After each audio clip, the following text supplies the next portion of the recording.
Hi friends, कैसे हैं आप लोग। आप सभी का ऑनलाइन प्रिपरेशन विद आरती में बहुत बहुत स्वागत है। आज इसमें हम लेंगे ज्योग्राफी से, भूगोल से जुड़े हुए वेरी वेरी इंपॉर्टेंट वर्ड शब्द यानी शब्दावली। देखिए, यदि आप स्टूडेंट हैं, चाहे आप स्कूल के हों, कॉलेज के हों, तब भी आपको मालूम होना चाहिए, ठीक है, क्योंकि इससे क्वेश्चंस पूछे जाते हैं, टिप्पणियां लिखने के लिए आती हैं। और यदि आप कॉम्पिटिटिव एग्जाम की प्रिपरेशन कर रहे हैं तो फ्रेंड्स फिर 100% डन ही आपके लिए ही है, क्योंकि इससे ऑब्जेक्टिव टाइप के क्वेश्चंस पूछे जाते हैं। तो चलिए फिर शुरू करते हैं, थोड़ा समझते हैं कि आखिर क्या है ये, ठीक है। क्या शब्दावली है भूगोल की शब्दावली क्या है। जैसे अजैव, अजैव का मतलब क्या होता है। तो देखिए, अजैव का मतलब होता है कोई भी अजीवित वस्तु, जिसे हम बोलते हैं नॉन लिविंग थिंग्स। समानतः इसका तात्पर्य प्राणी के, पर्यावरण के भौतिक और रासायनिक घटकों से होता है, ठीक है। तो जैव और अजैव, तो यहाँ पे अजैव का मतलब नॉन लिविंग थिंग्स आप कह सकते हैं, ठीक है। और यहाँ पे अगर हम कहें पर्यावरण, ठीक है, जो बच्चे हैं जो 6, 7, 8, 9, 10th क्लास में है, स्कूल के, हालांकि उनको भी मालूम होता है, फिर भी इस चीज को हम थोड़ा देख लेते हैं कि पर्यावरण क्या कहलाता है। तो पर्यावरण शब्द का निर्माण दो शब्दों से मिलकर हुआ है, पर जो चारों ओर है, और आवरण का मतलब होता है जो हमें चारों ओर से घेरे हुए है। तो हम कह सकते हैं कि ऐसा एक आवरण जो हमें चारों ओर से घेरे हुए है, वो क्या कहलाता है, पर्यावरण कहलाता है। हमारे आसपास का एनवायरनमेंट, हमारे आसपास की चीजें, हम जहाँ पे बैठे हैं, हमारे चाहे से एक मकान है, मकान के अंदर, रूम के अंदर जो भी चीजें हैं वो सभी पर्यावरण के अंतर्गत आएंगी, ठीक है ना। तो ये क्या कहलाता है, पर्यावरण कहलाता है। ओके, अब यहाँ पे देख लेते हैं, अगला क्वेश्चन ले लेते हैं। अपसौर, अपसौर या फिर इसको बोलते हैं सूर्योच्च भी बोलते हैं, ठीक है। तो अपसौर यहाँ पे जो होता है वेरी इंपॉर्टेंट होता है, इसको थोड़ा समझिएगा। ये जो क्वेश्चन पूछा जाता है वो अपसौर उ या फिर उपसौर में पूछा जाता है, उपसौर और अपसौर। तो किसी ग्रह या फिर क्षुद्र ग्रह या धूमकेतु की अपनी कक्षा पर सूर्य से क्रम से न्यूनतम और अधिकतम दूरी है। यानी कि यहाँ पे सीधी सी बात है कि आप यहाँ पे अगर यदि हम देखते, दो चीजें होती हैं, उपसौर और अपसौर। तो यहाँ पे इन चीजों में दो चीजें आती हैं, पहले आती है सूर्य और दूसरा आता है ग्रह, ठीक है ना। तो जब सूर्य से ग्रह की जो दूरी होती है वो जब न्यूनतम होती है, सूर्य से ग्रह की दूरी जब न्यूनतम यानी कम होती है, वो अपसौर कहलाता है, ठीक है। इस चीज को याद रखिएगा, अपसौर। और यहाँ पे साथ ही साथ में सूर्य से जब ग्रह की दूरी ज्यादा होती है, डिस्टेंस आप देख रहे हैं ना, ये ज्यादा है, तो सूर्य से जब ग्रह की दूरी ज्यादा होती है वो क्या कहलाता है, यानी अधिकतम होती है, तो वो अपसौर कहलाता है। याद कैसे रखेंगे, तो एक चीज को याद कर लीजिए, हम आपको ट्रिकी बेस पे बता रहे हैं। अपसौर यानी आपका अधिकतम, अधिकतम यानी दूरी, यहाँ पे माइंड में रखिएगा। उपसौर, अपसौर में यहाँ पे दूरी नापी जाती है, किसके बीच में नापी जाती है, सूर्य और ग्रह या धूमकेतु या क्षुद्र ग्रह जो होते हैं उनके बीच में नापी जाती है। ये दूरी जिसमें अधिकतम और न्यूनतम हो। अधिकतम, आ से अधिकतम, आ से अप होता है, इतना याद रख लीजिए। तो अपसौर अधिकतम और उपसौर न्यूनतम, बस इतना आपको याद रखना है, ठीक है। तो अपसौर यानी पृथ्वी के परिक्रमा पथ का वह बिंदु जो सूर्य से सर्वाधिक दूर होता है वो अपसौर कहलाता है। ये घटित कब होता है कि ये भी क्वेश्चन पूछा जाता है, वेरी इंपॉर्टेंट है। जब कॉम्पिटिटिव एग्जाम्स जो लोग देते हैं, ज्योग्राफी का जो लोग पेपर देते हैं, एग्जाम देते हैं, उनसे अपसौर की डेट भी पूछी जाती है। तो 3 अथवा 4 जुलाई को घटित होता है। जनरली एग्जाम में आपको 4 जुलाई ही मिलेगा, ठीक है ना। तो ये अपसौर हुआ। अब अधिकेंद्र और एपिसेंटर क्या होता है, ये भी वेरी इंपॉर्टेंट है। तो देखिए, अधिकेंद्र जो होता है वो भूकंप के लिए यूज किया जाता है। किसके लिए यूज किया जाता है, भूकंप के लिए यूज किया जाता है। और पृथ्वी की सतह पर वह स्थल बिंदु जो भूकंप के उद्गम केंद्र से सबसे कम दूरी पर स्थित होता है, और इसी स्थल बिंदु पर भूकंपी तरंगों की ऊर्जा का विमोचन होता है। तो आपको ऐसे समझना है कि जो भूकंप जब आता है और जिस स्थल से आता है, यानी कि जिस स्थल से उद्गम होता है, जिस स्थल से निकलता है, वहां की सबसे कम दूरी पर जो स्थित होती है उसे अधिकेंद्र कहते हैं। ओके, यहाँ पे याद रखिएगा भूकंप। अब भूकंप को भी थोड़ा समझ लेते हैं, हालांकि वेरी इजी है ये सभी वर्ड, लेकिन फिर भी थोड़ा सा पढ़ लेते हैं। तो भूकंप या भूचाल पृथ्वी की सतह के हिलने को कहते हैं, ठीक है। और ये पृथ्वी के स्थल मंडल, जिसे हम क्या बोलते हैं, लिथोस्फीयर बोलते हैं, इंग्लिश में अगर हम बोले तो लिथोस्फीयर बोलते हैं। इसमें ऊर्जा के अचानक मुक्त हो जाने के कारण पृथ्वी के नीचे जो भी हलचल उत्पन्न होती है, सिंपल लैंग्वेज में बोले, ठीक है ना, जो भी हलचल उत्पन्न होती है, ठीक है, उसे हम क्या बोलते हैं, उसे भूकंप बोलते हैं। ये भूकंपी तरंगों की वजह से होता है और भूकंप बहुत ही हिंसात्मक होता है जब वो ज्यादा वेग में होता है, ठीक है ना। तो ये हो गया भूकंप, हो गए। तो यहाँ पे हमने क्या देखा, भूकंप को थोड़ा सा समझा। ऊर्जा तो बहुत इजी, बहुत आसान है, ठीक है ना। तो ये भौतिकी में ऊर्जा वस्तुओं का एक गुण है जो अन्य वस्तुओं को स्थानांतरित किया जा सकता है, विभिन्न रूपों में स्थानांतरित किया जा सकता है। और जनरली हम ऊर्जा को एनर्जी के रूप में भी जानते हैं, ठीक है। तो ये हो गया आपका अधिकेंद्र एपिसेंटर, ठीक है। अब हम अवरोही पवन क्या है, वेरी इंपॉर्टेंट है ये आपको। पर्वतीय ढाल से नीचे की ओर बहने वाली, अपरोही अवरोही। अप यानी ऊपर, तो ऊपर की ओर बहने वाली अपरोही हो जाती हैं, और अवरोही यानी कि नीचे, अव यानी नीचे, तो जो पर्वतीय ढाल से नीचे की ओर बहती है पवन, वो अवरोही कहलाती है। ओके, नेक्स्ट देख लेते हैं पारिस्थितिकी। देखिए पारिस्थितिकी भी वेरी इंपॉर्टेंट होता है। ये जो शब्द होता है किसी पौधे या प्राणी के रहने के स्थान क्षेत्र में, यानी जिसे हम पारिस्थितिकी तंत्र बोल देते हैं, तो जहां पे पौधे प्राणी रहते हैं उस स्थान को हम पारिस्थितिकी बोलते हैं। थोड़ा इसको भी समझ लेते हैं, ठीक है। तो जैसे ये देखिए, अब इसमें आपको क्या दिख रहा है इस डायग्राम में, इस डायग्राम में ये दिख रहा है कि हमने भी कहा कि जहाँ पे पेड़ पौधे प्राणी जीव जंतु रहते हैं उसको पारिस्थितिकी कहते हैं। तो देखिए कि जंगल है और इस जंगल में यहाँ पे घास भी है, यहाँ पे यानी पेड़ भी है, और ये लायन भी है, तो लायन प्राणी में आ गया। अब भाई ये जगह उसके रहने की हो गई, तो इन सभी चीजों को हम क्या बोलते हैं, जहाँ पे प्राणी या फिर जो पेड़ स्थल होते हैं या जो रहते हैं उनको हम क्या बोलते हैं, पारिस्थितिकी बोलते हैं। तो जीव विज्ञान की एक शाखा है जिसमें अगर लिखने के लिए आता है कि पारिस्थितिकी से आप क्या समझते हैं, तो जीव विज्ञान की एक शाखा है जहाँ पे पौधे और प्राणी के रहने का जो स्थान होता है उस क्षेत्र को हम पारिस्थितिकी बोलते हैं। तो पारिस्थितिकी में हम क्या है, जीव विज्ञान की एक शाखा है जिसमें जीव समुदाय उसके वातावरण के साथ पारस्परिक संबंधों का अध्ययन करते हैं, ठीक है ना। यानी कि जो एनिमल्स होते हैं वो और जो जिस जगह पे वो रहते हैं उनका अध्ययन क्या कहलाता है, पारिस्थितिकी कहलाता है, ठीक है ना। तो प्रत्येक जीव जंतु या वनस्पति एक निश्चित वातावरण में रहता है, ठीक है। ओके, और किस प्रकार एक दूसरे पर निर्भर है ये भी इसमें हम इसका अध्ययन करते हैं। वेरी वेरी इंपॉर्टेंट है। ओजोन, सबसे पहले ओजोन को समझ लेते हैं कि ओजोन है क्या। देखिए ओजोन जो है ऑक्सीजन के 3 परमाणुओं से मिलकर बनने वाली एक गैस है। अब ओजोन क्या है, ये गैस है हमें तो पता है, लेकिन कैसे बनती है, तो ऑक्सीजन के 3 परमाणुओं से मिलकर बनती है। और जो वायुमंडल में बहुत कम मात्रा में, अगर इसकी हम मात्रा की बात करते हैं तो इसकी मात्रा पाई जाती है 0.02। कभी कभी एग्जाम में ओजोन की जो मात्रा है कंटेंट को पूछ लिया जाता है, ठीक है ना। तो 0.02 पाई जाती है। तो किन चीजों से मिलकर बनती है, 3 परमाणुओं से मिलकर बनती है, ये गैस है, और परसेंटेज में 0.02 पाई जाती है। और समुद्र तट से कभी कभी इसकी ऊंचाई भी पूछ लिया जाता है, तो 30 से 32 किलोमीटर की ऊंचाई पर इसकी सांद्रता अधिक होती है और तीखे रंग वाली अत्यधिक विषैली गैस होती है। तो देखिए ओजोन का जो संबंध है वो किससे है, ओजोन जो है जिसे हम बोलते हैं कि जो सूर्य से आने वाली परावैंगनी किरणें होती हैं उनको कौन रोकता है, ओजोन ही तो रोकता है ना। तो ये त्रिआण्विक यानी 3 परमाणुओं से मिलकर बनी हुई गैस होती है, ठीक है। ऑक्सीजन जो पृथ्वी के वायुमंडल में एक गैस के रूप में पाई जाती है, और ओजोन का अधिकतम संकीर्ण पृथ्वी से 10 से 15 किलोमीटर की ऊंचाई पर होता है, जिसे हम समतापमंडल बोलते हैं, ठीक है ना। तो कभी कभी क्वेश्चन ये पूछता है कि जो ये ओजोन गैस है वो किस मंडल पर पाई जाती है, तो स्ट्रेटोस्फियर यानी कि समताप मंडल पर पाई जाती है। वेरी वेरी इंपॉर्टेंट क्वेश्चन ये है। इसका काम क्या होता है, तो इसका काम यही होता है कि सूर्य से आने वाली जो परावैंगनी यानी अल्ट्रावायलेट किरणें होती हैं उनको अवशोषित करना।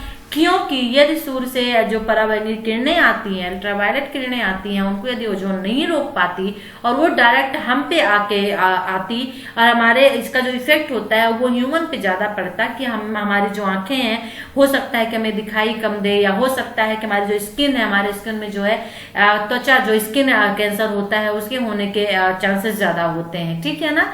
तो इसलिए ओजोन का हमारी लाइफ में, ओजोन जो लेयर होती है, ओजोन जो परत होती है, वो वेरी इंपॉर्टेंट है। ठीक है, तो ऑक्सीजन वेरी इजी है। ये जो ऑक्सीजन या प्राण वायु, क्योंकि हम ये लेते हैं तो प्राणवायु कहलाती है। ठीक है ना। रंगहीन, स्वादहीन तथा गंध रहित होती है। इसकी खोज प्राप्त अथवा प्रारंभिक अध्ययन में जे स्टिचले और C.W. सेले ने महत्वपूर्ण कार्य किया है। तो इसके अध्ययन में यहाँ पे जे प्रिस्टले और C.W. ठीक है, सेले ने महत्वपूर्ण कार्य किया है, एक रासायनिक तत्व है। ठीक है, चलिए यहाँ पे ऑक्सीजन का देख लिया, वायुमंडल का भी थोड़ा देख लेते हैं लगे हाथ में कि वायुमंडल क्या है। तो देखिए, पृथ्वी को घेरती हुई जितने स्थान में वायु रहते हैं उसे वायुमंडल कहते हैं। और वायुमंडल के अतिरिक्त पृथ्वी का स्थलमंडल ठोस पदार्थ से बना है। तो वायुमंडल में स्थलमंडल, जलमंडल और सभी चीजें होते हैं। 3 मंडल होते हैं, वायुमंडल, स्थलमंडल, जलमंडल। तो पृथ्वी को जहाँ पे हम रहते हैं, जहाँ पे वायु घेरती है स्थान को, वो वायुमंडल कहलाता है। ठीक है ना। जहाँ पे स्थल प्राणी जीव जंतु पाए जाते हैं, स्थलमंडल कहलाता है। और जहाँ पे जल पाया जाता है, जल के जीव जंतु, जलमंडल कहलाता है। ठीक है ना। ओके, चलिए अब और आगे देख लेते हैं। यहाँ पे हमने देखा वायुमंडल। अब गैस भी इजी है, थोड़ा सा ये भी लगे हाथ देख लेते हैं। गैस जो होता है, गैस पदार्थ की 3 अवस्थाओं में से एक अवस्था का नाम है द्रव्य, ठोस, गैस। हम अच्छी तरह जानते हैं। और गैस अवस्था में पदार्थ का ना तो निश्चित आकार होता है, ना नियत होता है, ना आयतन होता है। जिस बर्तन में जिस हिसाब से रख दी जाती है, यानी जिस जगह रखी जाती है उसके हिसाब से ढल जाती है। ठीक है, ओके। अब यहाँ पे देख लेते हैं ओजोन छिद्र क्या है। इसको हम 2 पार्ट में लेके आएंगे। हम वीडियो ज्यादा लेंदी भी नहीं करेंगे क्योंकि बहुत कुछ इसमें है, बहुत भौगोलिक शब्दावलियां हैं और वेरी इंपॉर्टेंट भी हैं। तो ओजोन छिद्र क्या होता है, जैसे अभी हमने आपको बताया कि जो ओजोन परत होती है और उस पर जब एक छिद्र हो जाता है, यानी ओजोन हास जिसे हम कहते हैं या ओजोन अवक्षय जिसे हम कहते हैं। ठीक है ना। तो जब उसमें छिद्र हो जाता है उसे हम ओजोन छिद्र कहते हैं, जो हमारे लिए वेरी यानी कि बहुत ही ज्यादा कहना चाहिए कि खतरनाक है ओजोन छिद्र का होना। और जनरली उसमें छिद्र हो भी गया है, ओजोन में छिद्र हो भी गया है। ठीक है ना। तो उसे हम क्या कहते हैं कि समताप मंडलीय ओजोन संकेंद्रण में तीव्रता से मौसमी गिरावट जो होती है, जो ग्लोबल वार्मिंग हम लोग इसको कहते हैं, बहुत सारी गैसें से निकलने जिसकी वजह से जो ओजोन में एक लेयर है उसमें एक छिद्र खोल पाया गया है। ठीक है ना। और जिसमें CFC यानी क्लोरोफ्लोरोकार्बन जो होता है वो पाया गया है। इसके बारे में भी हम आगे पढ़ेंगे, वेरी इंपॉर्टेंट, एग्जामों में बहुत बार पूछा गया है ये। अंतर उष्णकटिबंधीय या अभिसरण क्षेत्र क्या कहलाता है। ठीक है। तो अंतर उष्णकटिबंधीय अभिसरण क्षेत्र, पहले हम इसको पढ़ लेते हैं कि उसके आसपास निम्न वायुदाब या विषुवत वृत्त पर आरोही वायु का क्षेत्र जो होता है और उससे ऊपर उठने वाली जो वायु धाराएं होती हैं वही की अभिसरण या संवहन बनती हैं, वो अंतर उष्णकटिबंधीय अभिसरण क्षेत्र कहलाती हैं। चलिए इसको थोड़ा सा देखते हैं। ठीक है ना। यानी कि अंतः उष्णकटिबंधीय अभिसरण क्षेत्र और विषुवत वृत्त पर स्थित अंतः उष्णकटिबंधीय अभिसरण क्षेत्र जो होता है, तो यह एक निम्न वायुदाब वाला क्षेत्र होता है। जो व्यापारिक पवनें होती हैं इस क्षेत्र में आकर के क्या होती हैं, मिलती हैं। और जब ये मिलती हैं तो इस क्षेत्र में जो वायु होता है वो ऊपर उठने लगती है। निम्न वायुदाब वाला नीचे होता है, लेकिन जब इसमें व्यापारिक पवनें आके मिल जाती हैं तो ये ऊपर उठने लगती हैं। और ऐसा जुलाई के महीने में 100% होता है। ठीक है। तो ये अंतर उष्णकटिबंधीय अभिसरण क्षेत्र कहलाता है। ओके। केल्सी भवन, यहाँ पर जो शुष्क पर्यावरणीय मृदा होती है वो निर्माणकारी प्रक्रिया जिससे धरातल की मृदा परतों में चूना एकत्र हो जाता है उसे केल्सी भवन कहते हैं। ठीक है। केल्सी, कैल्शियम यानी चूना, इससे आप थोड़ा सा याद रख सकते हैं। ठीक है। मृदा, मिट्टी तो सभी जानते हैं कि पृथ्वी की जो ऊपरी सतह होती है, चाहे मोटी हो, चाहे मध्यम हो, चाहे बारीक, चाहे कार्बनिक हो, मिश्रित कणों को मृदा या फिर मिट्टी कहते हैं। ठीक है ना। और जब मिट्टी की परत जब इनको हम हटाने का प्रयास करते हैं तो उसके नीचे हमें चट्टान पाई जाती है, इसे हम सैल भी कहते हैं। ओके, ठीक है। क्लोरोफ्लोरोकार्बन जो भी हमने आपसे कहा था, जिसको हम CFC भी कहते हैं, यह कृत्रिम रूप से उत्पन्न गैस होती है जो पृथ्वी के वायुमंडल में सांद्रित हो गई है और यह बहुत ही प्रबल ग्रीन हाउस गैस है। तो क्लोरोफ्लोरोकार्बन को ग्रीन हाउस गैस भी कहा जाता है। कभी कभी क्वेश्चन पूछता है कि ग्रीन हाउस गैस क्या है, तो यहाँ पे आपको जवाब लिखना होगा ऑप्शन में क्लोरोफ्लोरो यानी CFC को टिक करना होगा। ठीक है, वेरी इंपॉर्टेंट है। अच्छा, ये क्वेश्चन इसमें और मैं बता दूं आपको कि जो CFC गैस होती है वो जनरली AC से रेफ्रिजरेटर से निकलती है। कभी कभी ये भी पूछा जाता है कि AC या रेफ्रिजरेटर में से कौन सी गैस निकलती है, पाई जाती है, तो CFC पाई जाती है, यानी क्लोरोफ्लोरोकार्बन पाई जाती है। वेरी इंपॉर्टेंट टॉपिक आपका है। ठीक है ना। चलिए यहाँ पे इंपॉर्टेंट चीज थोड़ा सा देखेंगे। कपासी मेघ वेरी इंपॉर्टेंट होता है। ये समतल आधार वाले बृहत मेघ होते हैं। कपासी मेघ जो हम जनरली आकाश में देखते हैं, कपास जैसे आकाश बिल्कुल व्हाइट सा हो जाता है और वो कपास बिल्कुल व्हाइट व्हाइट सा दिखने लगता है, बहुत बड़े एरिया में दिखता है, जिसे हम बोलते हैं उठता हुआ आकाश, व्हाइट कलर का है ना, फैलता हुआ, वो कपासी मेघ कहलाते हैं। इनकी ऊंचाई 300 से 2000 मीटर तक की होती है। ठीक है ना। थोड़ा सा इसके बारे में भी देख लेते हैं, कपासी मेघ के बारे में। ये देखिए, जैसे मैं आपको बता रही थी, देखिए बिल्कुल व्हाइट कलर का, बहुत बड़े एरिया में ये पाए जाते हैं, उड़ते हुए दिखते हैं। ठीक है ना। तो कपासी बादलों की उत्पत्ति वेरी इंपॉर्टेंट है। यहाँ पे कॉलेज स्कूल के स्टूडेंट हैं, बीए के या फिर 11, 12, 10 के, तो आप लोगों के लिए वेरी इंपॉर्टेंट है। ये क्वेश्चन बहुत इंपॉर्टेंट है आपके लिए, ये क्वेश्चन 100% पूछा जाता है। तो जो कपासी बादलों की उत्पत्ति होती है, वायु की संवहनी धाराओं के कारण होती है और जिसके कारण ऊर्ध्वाधर रूप से विकसित होते हैं। देखिए कभी भी सिंपल नहीं, तो ऊर्ध्वाधर, ऊपर नीचे, ऊड़ा चढ़ा, इस तरह से हमेशा आते हैं। ठीक है ना। और इनके कपास के ढेर जैसा दिखने के कारण इसका नाम रखा गया कपासी बादल। ठीक है। और ऊर्ध्वाधर रूप से ऊपर उठने के कारण बन जाते हैं, वायु के ऊर्ध्वाधर रूप से ऊंचा टेढ़ा और ऊपर, यानी कि कभी भी बराबर आपको कहीं भी नहीं देखने को मिलेंगे। ठीक है ना। कपासी बादल। ओके, अब यहाँ पे देख लेते हैं थोड़ा सा कपासी वर्षी मेघ क्या कहलाते हैं। ठीक है। तो देखिए कपासी जो वर्षी मेघ होते हैं तो ऊर्ध्वाधर मेघ होते हैं और इनका आकृति जो होता है बिल्कुल अलग होता है। इनका विस्तार जो होता है वो 1200 मीटर तक हो सकता है, 100 मीटर से लेकर के 1200 मीटर तक हो सकता है, और ये वर्षा भी कराते हैं, इसकी वजह से इनका कपासी वर्षी मेघ नाम दिया गया है। ठीक है ना। ग्रीन हाउस प्रभाव। ग्रीन हाउस प्रभाव क्या है देखिए भाई, तो ग्रीन हाउस प्रभाव या हरित गृह प्रभाव एक प्राकृतिक प्रक्रिया है, वेरी वेरी इंपॉर्टेंट। आप देख रहे हैं ग्रीन हाउस प्रभाव बनाया गया है। ठीक है ना। कांच ही है और कांच के अंदर यहाँ पे है जो बागवानी की जाती है। ठीक है। तो यह प्राकृतिक प्रक्रिया है जिसके द्वारा किसी ग्रह उपग्रह के वातावरण में मौजूद कुछ गैसें वातावरण के तापमान को अपेक्षाकृत अधिक बनाने में मदद करती हैं, और इन ग्रीन हाउस गैसों में कार्बन डाइऑक्साइड, जलवाष्प, मीथेन आदि शामिल होती है। ठीक है। और यदि ग्रीन हाउस प्रभाव नहीं होता तो शायद पृथ्वी पर जीवन होता। तो वेरी इंपॉर्टेंट है ग्रीन हाउस प्रभाव। ठीक है। और ग्रीन हाउस गैसें, अब ग्रीन हाउस गैसें क्या होती है, तो ग्रीन हाउस प्रभाव के लिए जिम्मेदार गैसें हैं। ठीक है, जो ग्रीन हाउस प्रभाव होता है, और इन गैसों में सबसे ज्यादा carbon dioxide, CO2, methane, nitrous oxide पाए जाते हैं। ये क्लोरोफ्लोरो जो कार्बन, CFC जिसे हम कहते हैं, ये ओजोन में सम्मिलित होती हैं। या नाइट्रस ऑक्साइड के बारे में आप जानना चाह रहे हैं तो वो भी आप देख सकते हैं मीथेन के बारे में। ठीक है ना। तो मीथेन एक रंगहीन तथा गंधहीन गैस है जो ईंधन के रूप में प्रयोग की जाती है। ईंधनी गैस, इसको ईंधन गैस के रूप में भी इसको जाना जाता है, और प्राकृतिक गैस का प्रमुख एक घटक होता है मीथेन। और जो नाइट्रस ऑक्साइड होता है ये हैप्पी गैस या लाफिंग गैस के नाम से भी इसको जाना जाता है। जनरली एक ऐसी गैस होती है जिसको सुखाने से लोग हंसने लगते हैं, तो इसे हंसने वाली गैस भी कहा जाता है। तो इसको याद रखिएगा कौन सी गैस है, नाइट्रस ऑक्साइड, और NOx जो इसको भी कहा जाता है। ठीक है ना। ओके, ये ज्वलनशील गैस भी होती है, इसका गंध हल्के मीठे स्वाद के लिए होता है। इसका जो प्रयोग है किसमें किया जाता है तो ये भी थोड़ा सा माइंड में रखिएगा, शल्य क्रिया और दंत चिकित्सा में इसका प्रयोग किया जाता है। एनेस्थीसिया यानी बेहोश करने के लिए भी इसका प्रयोग किया जाता है। ओके, ठीक है। चलिए अब आगे हम देख लेते हैं थोड़ा सा गुप्त ऊष्मा क्या होती है। तो देखिए किसी पदार्थ को एक अवस्था से दूसरी उच्चतर अवस्था जैसे ठोस, द्रव्य या द्रव से गैस में परिवर्तित करने के लिए जो आवश्यक ऊर्जा होती है वही गुप्त ऊर्जा कहलाती है। ठीक है ना। जैव विविधता वेरी वेरी इंपॉर्टेंट है। चलिए गुप्त ऊष्मा को यहाँ से भी हम देख लेते हैं। जब कोई पदार्थ एक भौतिक अवस्था से दूसरी भौतिक अवस्था में परिवर्तित होता है, द्रव्य से गैस में या गैस से द्रव्य में, तो एक नियत ताप पर उसे कुछ ऊष्मा प्रदान करनी पड़ती है, और यह एक जो नियत ताप होता है वो ऊष्मा प्रदान करता है, और किसी पदार्थ की एक गुप्त ऊष्मा कहलाती है। ठीक है ना। वेरी वेरी इंपॉर्टेंट है। चलिए अब यहाँ पे हम देख लेते हैं जैव विविधता। जैव विविधता क्या कहलाता है, तो विभिन्न प्रजातियों की विविधता। ठीक है, यानी प्रत्येक प्रजाति में अनुवांशिक विविधता होती है, और यही जैव विविधता। अगर डिटेल में हम जाने तो जीवन और विविधता के संयोग से निर्मित शब्द है जो आमतौर पर पृथ्वी में मौजूद जीवन की विविधता और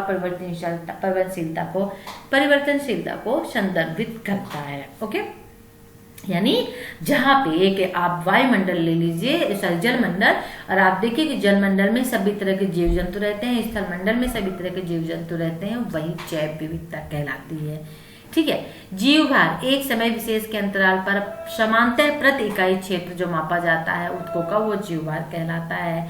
ज्वालामुखी कुंड। ज्वालामुखी कुंड क्या है, देखिए ज्वालामुखी से विवर और ज्वालामुखी क्रेटर भी इसे कहा जाता है। आप देखिए ज्वालामुखी विवर, ज्वालामुखी क्रेटर है। कुआं की तरह होता है, कढ़ाई की तरह भी होता है। और किसी ज्वालामुखी के विस्फोट के बाद जो जमीन पर एक गोलकार का गड्ढा बन जाता है, यहाँ से लावा निकलता है। जब ये ज्वालामुखी फुटता है तो लावा निकलता है। लावा निकलने के बाद, सूखने के बाद देखिए ये चीज बिल्कुल खाली हो जाती है और एक खाली जो गड्ढा होता है, ठीक है ना, ये क्या कहलाता है, ये ज्वालामुखी बीवर या ज्वालामुखी क्या क्रेटर कहलाता है। ठीक है, ओके, हम कहाँ थे, ओके, कुंड कहलाता है। ठीक है, जो 40 किलोमीटर जितना बड़ा भी हो सकता है। ठीक है ना। जल योजन यानी हाइड्रेशन, जल योजन। अब जल योजन या हाइड्रेशन किसे कहते हैं, तो रसायन विज्ञान में जब कोई पदार्थ जल से रासायनिक अभिक्रिया करता है तो उसे जल योजन अभिक्रिया कहते हैं। ठीक है ना। ओके, यहाँ पे देख लीजिए, जैसे किसी खनिज के परमाणु एवं अणुओं के साथ पानी के यानी H+OH एनओ में स्थिरता का द्योतक होता है, तो ये मिलते तो उसको जल योजन कहते हैं। ठीक है, हाइड्रेशन। जल अपघटक हाइड्रोलिसिस, रासायनिक, क्योंकि ये साइंस है, लेकिन आप कहेंगे भी तो साइंस है, अगर साइंस नहीं है। ज्योग्राफी में भी जब आप चट्टान के बारे में पढ़ते हैं, ठीक है ना, पृथ्वी के बारे में पढ़ते हैं, तो यहाँ पे रासायनिक अभिक्रिया होती है, चट्टान की रासायनिक अभिक्रिया होती है। ठीक है ना, रासायनिक होती है, भौतिक अभिक्रिया होती है, इसलिए यहाँ पे आपको ये पढ़ना पड़ रहा है। ठीक है, तो इस चीज को आप समझिएगा थोड़ा सा। ठीक है। और जल अपघटक यानी हाइड्रोलिसिस, तो रासायनिक अपक्षरण की वह प्रक्रिया, ठीक है, जिसमें खनिज आयनों का जल आयनों की प्रक्रिया शामिल होती है। ठीक है, और इसमें यौगिकों के निर्माण से चट्टानी पृष्ठ का अपघटन होता है, वो क्या कहलाता है, जल अपघटन कहलाता है। चलिए, आज के लिए मुझे लगता है इतना काफी है, और नेक्स्ट वीडियो में ऊतक जो होते हैं वो क्या कहलाते हैं, शायद ये मिस हो गया था। तो देखिए, किसी जीव के शरीर में कोशिकाओं के ऐसे समूह को कहते हैं जिनकी उत्पत्ति एक समान तो एक विशेष कार्य करती हो। ठीक है ना, हमें पता है कि हमारी बॉडी में सेल्स होते हैं, सेल्स के अंदर ऊतकें होती हैं। ठीक है ना, टिश्यूज जिन्हें हम कहते हैं, वेरी इंपॉर्टेंट होते हैं, इनका रोल हमारी बॉडी में वेरी इंपॉर्टेंट होता है। कभी कभी आप देखिए, जिनको न्यूरो वाली जो प्रॉब्लम्स होती है उनमें ऊतकों का विशेष तौर पर रोल होता है। ठीक है ना, तो वेरी इंपॉर्टेंट होता है इनका रोल, हमारी बॉडी में हमारी कोशिकाओं के साथ में मिलकर, सेल्स के साथ में मिलकर अपना काम करते हैं। तो आज की वीडियो में आई थिंक इतना काफी है, जिसका हम सेकंड पार्ट भी आपके लिए लेके आएंगे। तो वीडियो अच्छा लगे तो लाइक कर दीजिए, शेयर कर दीजिए, और साथ साथ में चैनल को सब्सक्राइब कर लीजिए। चलिए, फिर नेक्स्ट वीडियो में इन्फॉर्मेशन के साथ हम आपसे फिर मिलते हैं। तब तक के लिए टेक केयर, बाय।